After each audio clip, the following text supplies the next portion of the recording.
جس دن آسمان ایسا ہو جائے گا جیسے پگھلا ہوا تانبا، اور پہاڑ ایسے جیسے رنگین اون، اور کوئی دوست کسی دوست کو نہ پوچھے گا، حالانکہ ایک دوسرے کو سامنے دیکھ رہے ہوں گے۔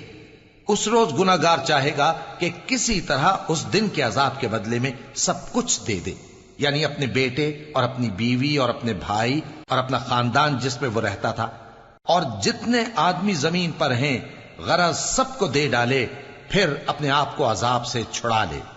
لیکن ایسا ہرگز نہیں ہوگا۔ وہ بھڑکتی ہوئی آگ ہے، کھال ادھیڑ کر کلیجہ نکال لینے والی۔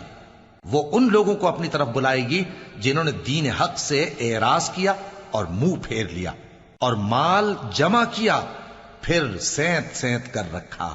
کچھ شک نہیں کہ انسان کم حوصلہ پیدا ہوا ہے۔ جب اسے تکلیف پہنچتی ہے تو گھبرا اٹھتا ہے، اور جب